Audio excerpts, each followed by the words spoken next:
This is floor number 2 inside the pagoda at the Indianapolis Motor Speedway. As a matter of fact, just outside here, you might recognize that spot. We call that Victory Circle. That's where, of course, the winner goes and the car is brought in just below us here. But this, where I am standing, is the heartbeat, if you will, of the public address. Now, back in the day, as the kids like to say, Tom Carnegie was hired in 1946 by Tony Holman with his baritone booming voice to become the voice of the Indianapolis Motor Speedway. Tom Carnegie. Welcome, race fans. Legendary voice was Tom Carnegie. Did 60 races, as a matter of fact. But listen, Tom wasn't a diva. He was out in the elements on an apple cart sitting right along the main straightaway when he'd read those, "Oh no, you won't believe it. It's a new track record." Tom Carnegie's voice would boom over this place. And the public address has evolved since then. Now you have Alan Bestwick and Dave Calabro and guys like that that sit here almost like a television production to keep everybody abreast as to what's going on around the 2.5-mile oval. But this is where those guys sit. Here's the microphone and the headsets that they use. But during the time that they're working, and trust me, Alan Bestwick, Dave Calabro got a great love and passion for the Indianapolis Motor Speedway. Everybody does that works on the public address system. But the reminders are always there of those gentlemen who came before them. Charlie Walker, Tom Carnegie, the late, great, and totally dear man Bob Jenkins, who was on public address. All of them still sit here within the booth at the public address on floor number 2 of the pagoda. But there's more than just this that happens on the second floor of the pagoda. Over here is the suite area where a lot of the dignitaries that are guests of the Speedway come. That's where they'll watch the race. But if we come along the hallway here, across the second floor, this is a hub of activity on actual race day. There are scoring tables and all kinds of things going on. That's because right down here is timing and scoring. Now, I'm not gonna lie to you. Back in the day when Rick Mears and Gordon Johncock had their epic finish at the 1982 500, Tom Carnegie admits that he just simply said, "Oh, by less than 1/10,000th of a second." I don't remember the exact figure he used, but he admitted to the fact that he just kind of came across that on the top of his head.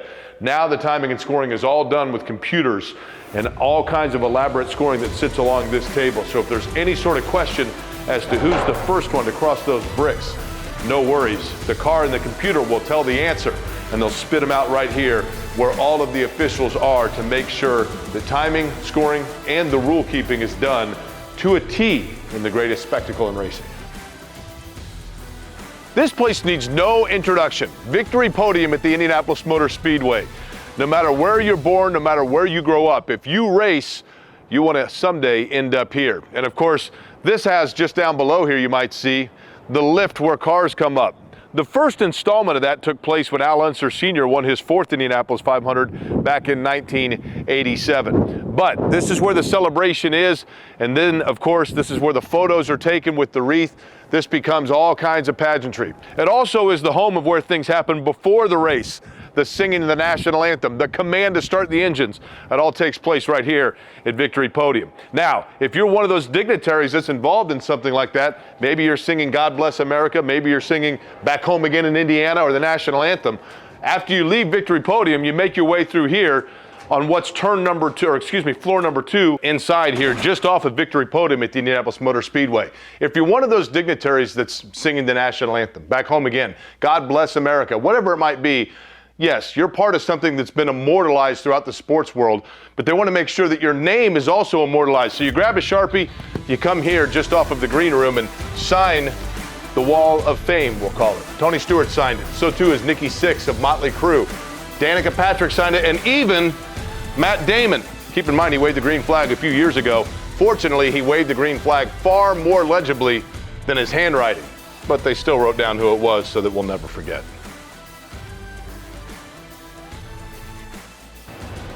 This is the ground level just underneath the pagoda at the Indianapolis Motor Speedway. Just so happens that one of the show cars is here asking the question, is it May yet? Don't worry, we are right on the cusp of the 106th running of the Indianapolis 500-mile race. You might notice, by the way, this aero screen. This is the new protection that we've seen for a couple of installments of the 500 now that is worked to deflect any debris that might come off and keep the driver safe inside the cockpit. They actually have little tearaway screens that each time they make a pit stop, you might notice somebody's job it is to tear that thing off. You know how dirty your cell phone screen gets? Imagine how this works. But the green room where I'm standing is a beehive of activity on the morning of the race. That's because this is where all 33 drivers accumulate before their name is called and they walk across in the introductions, the driver introductions that you see on television or you see on the jumbotrons, the big video screens here at IMS as you are awaiting for the green flag to drop. But here's the thing about this green room area. It actually is home to the greatest tradition in all of sports and probably the most important thing to be kept under lock and key. I'm talking, of course, about the milk. You know the story by now. Louis Meyer, back in 1936, was setting out to try to win his second Indianapolis 500. He'd won the race before, so he knew everything that went into the celebration, but he told his friends, you know what, it is so hot in those cars. I would love to have a bottle of ice-cold buttermilk. Probably the last thing that I would think of, but then again, I've never driven 500 miles in a car on a hot May day in Indianapolis. So Louis Meyer in 1936 did win his second Indy 500, and his friends had that buttermilk waiting for him. He took a sip of it in refreshment. The Indianapolis Times got a newspaper picture of it, and a tradition was born because the American Dairy Association saw that and said, this is perfect. The winner of the 500 right there on the front page of the paper drinking a bottle of milk. Let's do it from here on out. And that's exactly what they do. The drivers are asked at the beginning of the month which kind of milk they prefer. Skim milk, whole milk. A couple of them, I'm looking at you, Ed Carpenter, write in buttermilk out of tradition. Then when they win the race, they come in. The American Dairy Association of Indiana has a couple of farmers that are there waiting with that cooler of milk that's been sitting right in this area under lock and key. They look and they check off the list to find out what exactly the driver likes. And then guess what? The most famous swig of milk heard around the world takes place from right here in the green room of the Indianapolis Motor Speedway.